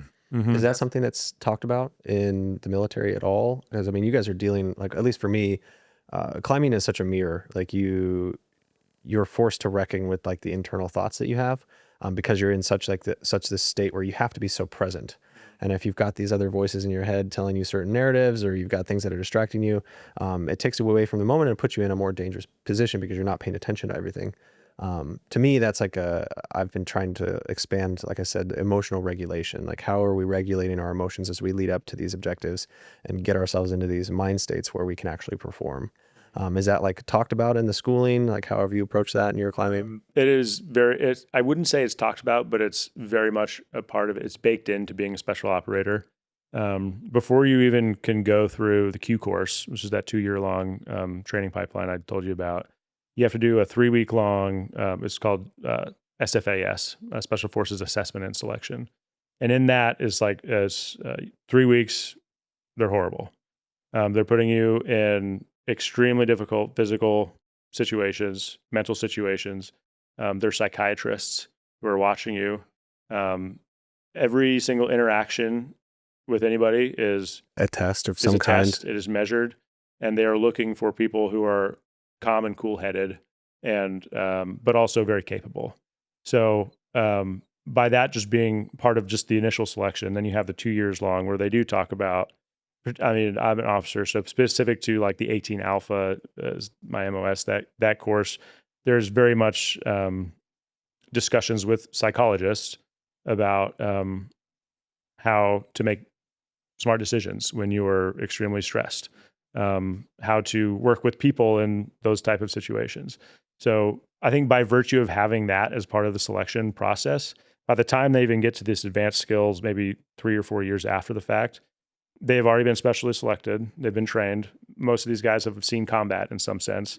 So they show up to the mountain school, and it's maybe a nice little vacation for them, honestly. But and I think that's why people love mountaineering, why so many operators love mountaineering, is because that adrenaline and the fact that you can push your boundaries, like whatever fear you might have in your head, even if it's doing a very, like, I'll give you, I haven't, like I mentioned, I haven't trad led in like 2.5 years or a year and a half until this week. And like, I'm getting gripped leading a 5.6, a 5.7. And it's like, I'll admit that to you because I don't really care. But like, that's the draw for me, is taking like a mental barrier and being able to push past that, even if it's at like a low skill level. Like, it's still a very personal win, you know? And like that rush, and you get to the top and you're just like, yeah. And then that's fun, and like we're having a good time, but then that has to be the case if now you're doing this under fire. And put yourself in the shoes of those operators back in World War II who had German machine gun nests looking down the couloir there coming up, and they had to be so quiet about it. Otherwise, they were just going to get them and all their friends killed. So like the stress, the stakes are incredibly high.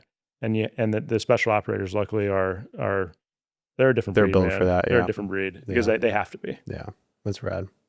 There's definitely been a lot of special op outdoor athletes that have been kind of rising into the limelight of the scene recently. Jack Kunzel, Tanner Wanish. There's definitely it's cool to see the representation. Yeah. And there's a lot of other veterans from special operations who are now guides. I mentioned them a little bit before. Like SASTAC has some great ones over there. Like former SEALs. Peak Rescue has been attracting a lot of great veterans now.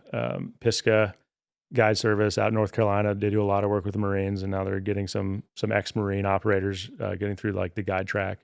So I think like even the industry is recognizing like these special operators come from extraordinary backgrounds, and they're very dedicated people, and they want to be the best at what they do.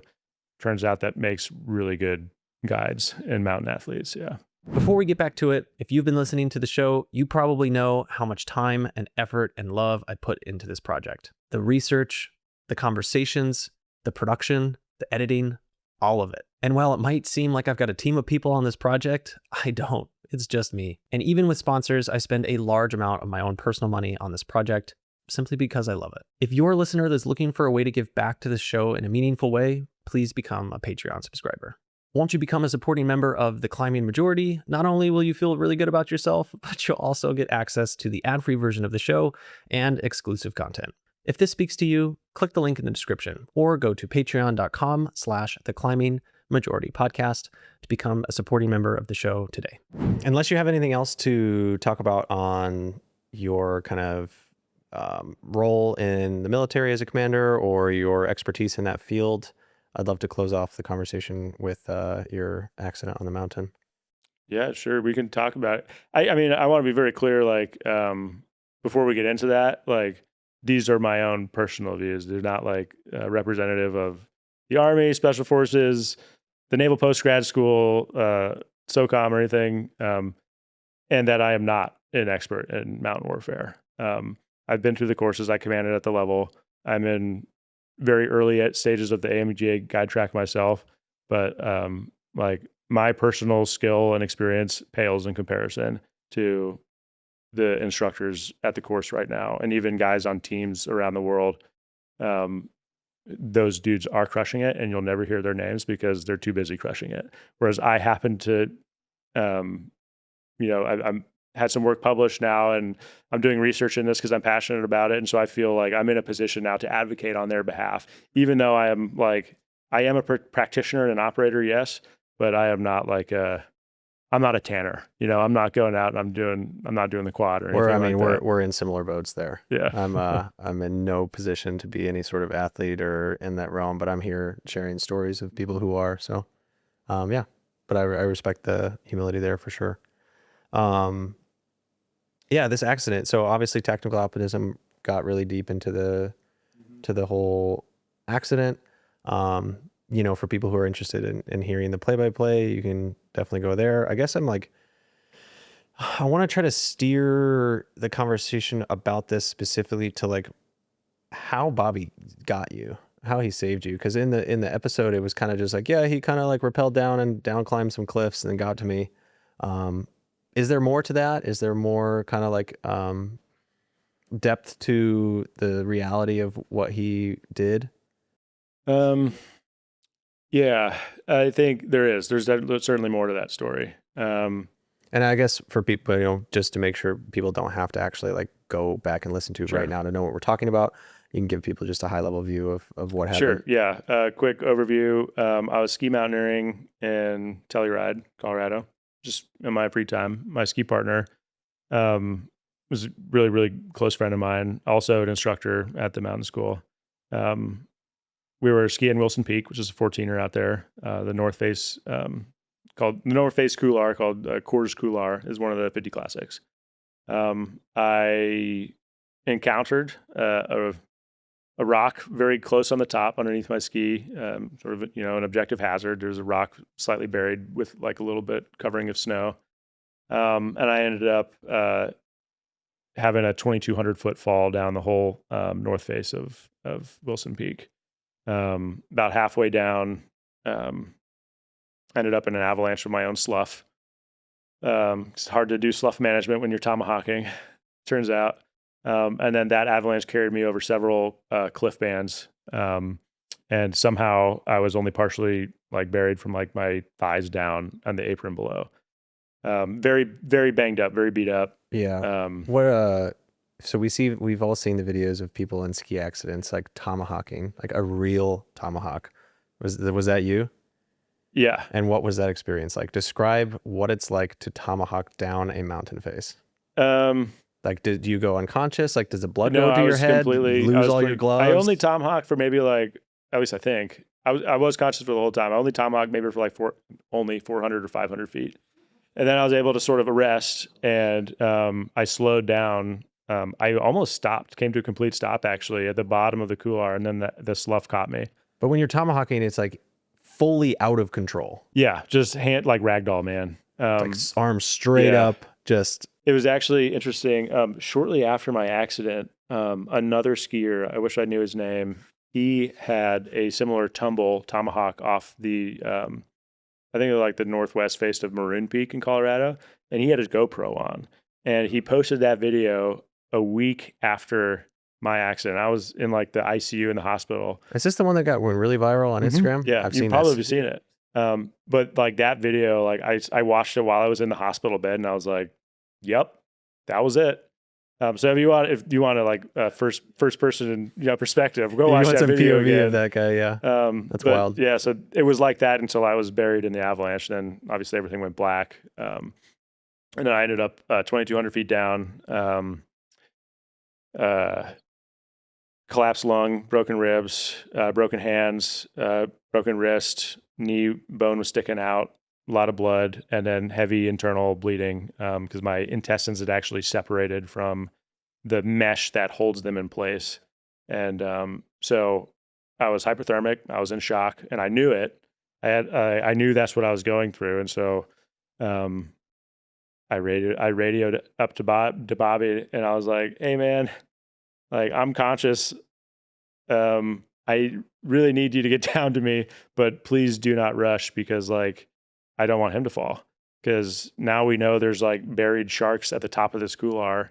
And so he ended up taking his skis off, and he booted down the couloir, which was like 600 to 800 feet of just like booting down, skis in your hands, like no mountain axes. I mean, we did have ice axes. He probably did use one. Yeah, we had just a small mountaineering axe. But because and we had a rad line, but you can't use a rad line down 2,200 feet. And there's nobody there to belay him off of anything. And so he basically did a solo down climb descent of the entire 2,200 foot face, which was a remarkable feat. Because even though we were like in radio contact, we couldn't see each other. I was like too close to the cliff face. He was too far up. So he didn't know exactly where I was. I tried to describe it to him. He doesn't want to kick off anything else over me. Doesn't want any slough to come down and further bury me. I was not able to move out of the path. And so he, not only did he down climb this successfully, but he did it in such a way where like no slough came down. There was nothing else triggered to get down to me. So it was just truly a Herculean feat. And it took him like an hour and a half, maybe. That's it? To get down. Yeah. What about the cliff bands? Did he go around them? He went down the cliff bands too. Because I had told him like, hey, I don't see any cliffs below me. But he doesn't know that. And then his fear was that if because the route traverses skiers left out into this other face and you ski that down. He was afraid that if he went around and then skied down, he wouldn't be able to get back up to me in time. Because he's a medic, he's a combat medic. And so he wanted to do a triage basically. And I'm glad that he did because even though I was able to like package, stop my own bleeding, he did a quick abdominal test and he's like, hey man, like, I think you probably have a collapsed lung and internal hemorrhage. Like you need to get off this mountain right now. And so by that time, search and rescue had been notified. And at like maybe 30 minutes to an hour after Bobby got to me, there was a helicopter, Little Bird from San Miguel County Search and Rescue that came and picked me up, brought me to the hospital. I was there for 2 weeks. 2 weeks? Mm-hmm. Wow. Did any medical professionals tell you how close you were? Well, all the search and rescue guys, they're like, what did you fall down? And then they're like, they pointed at the top of that mountain, because yeah. people have died in that couloir before, and they're like, and you survived. So that was yeah. The fact that you were even able to be lifted out as an alive human was a feat. Yeah. They, I think I wasn't as visibly broken as they thought I would be, because I remember like the Flight for Life guy, because the Little Bird dropped me off at like the Telluride airport, and then a bigger like Blackhawk took me to Grand Junction, and I remember the paramedic in the Blackhawk, or it wasn't Black, it was some Bell helicopter. He was like, because I climbed in on my own, basically. Like I climbed in and laid down because they were trying to carry me, and I was like, that hurts. Like, can I please just let me walk? Because the way they were carrying me was just like messing up things even more. And so I was like, I can literally hop on my left leg and like pull up with my left arm, I think. So they let me like climb in. They're like, wait, the dude who just fell 2,200 feet just climbed into the helicopter. And so they were surprised. And of course, I get to the hospital, and the surgeons were basically like, hey man, like, you're lucky to be here. We need to operate immediately. Otherwise, like, you might, everything, there's a lot of stuff in there that's going necrotic already. They're like, dude, there's a 60, 70% chance that you'll, what was that little colostomy bag thing? Like, you'll have that the rest of your life. And so I was trying to get them to wait till my wife got there because I wanted to see her, because I was very emotional. And they're like, I'm sorry, like, we got to go. And then I was in like an induced coma for like 48 hours. And then luckily everything worked out. No sepsis, no sepsis. They removed about a third of my intestines that had gone necrotic. And then it was just like a 2 to 4 month of just going really hard physical therapy. And I didn't want to do any more operations on my knee or anything like that, or my hand. So it was just doing a grind to get my body back, because I was still the commander of SOMWTC at the time, and I needed to get back to the guys. How are you? 100%? 95. Knee still. I got a bunch of like GI issues we don't need to go into detail about, just from the fact that I had so much removed. Like, things are just different for me now. But no, that Greenland expedition that we went on was 8 months after the accident. I did a bunch of ski mountaineering in Alaska after that.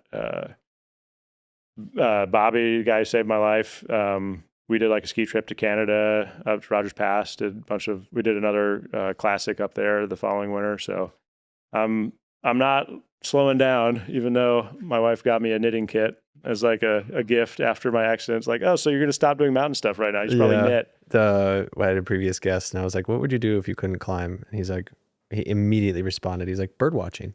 Yeah. He's like, that's it. I'd pick up my binoculars. That'd be great. Yeah.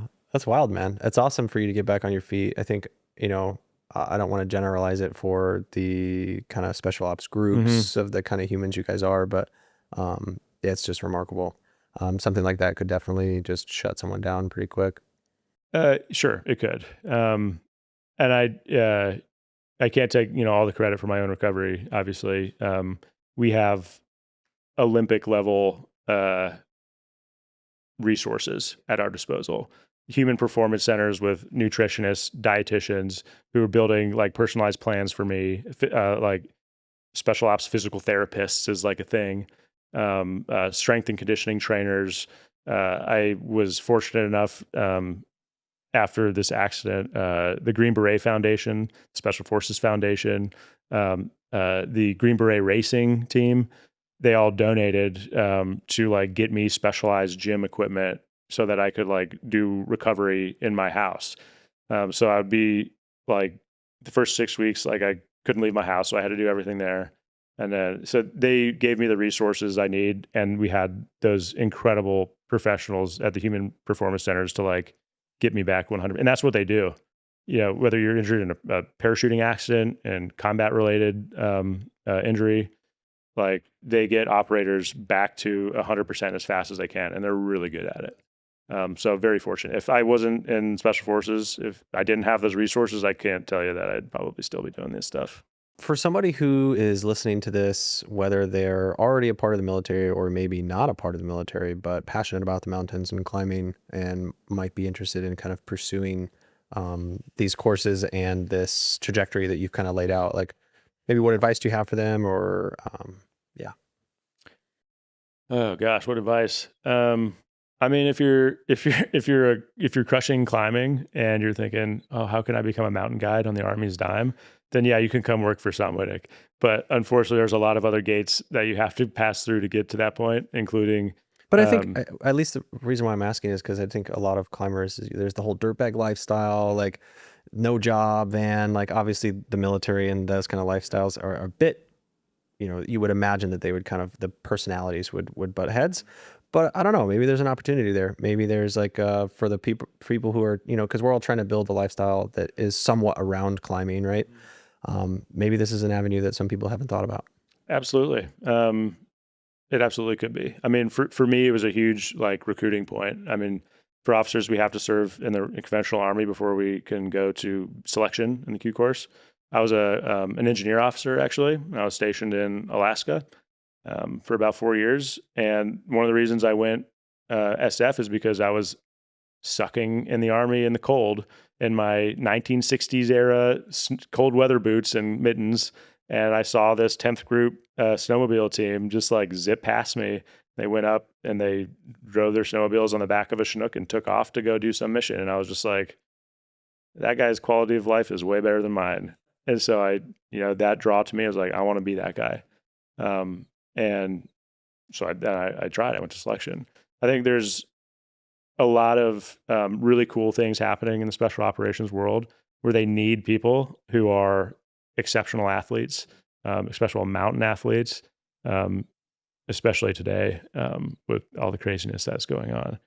So if that's something you're interested in, like special operations mountain operator was the very top of my list. And luckily I was able to check it off. And I think if I can do it, probably other people can. For sure. That's awesome. Where can people follow your story? Where can people kind of follow what you're doing? I've been pretty public about the accident on like podcasts and stuff, but like I'm generally like everything else is pretty private. SOMWTC even like barely even has a web page. You can't go and really find out about it. Maybe if you follow like SOCOM on Instagram every now and then, you'll see some mountain operations happening. But then look for more academic writing in the next few months as I finish up my time here before I return to command. Hell yeah. I'm stoked for your journey, man. Thanks. Thanks for coming on. I appreciate your time. No, thank you, Kyle. I really appreciate you letting me put these stories out there and show some love for the guys at SOMWTC who they're just crushers, man. And no, it's cool. It's definitely a portion of the, I don't know, of our world that I don't think a lot of people know about. So yeah, there are mountain warriors out there trying to keep the American dream alive, free the oppressed.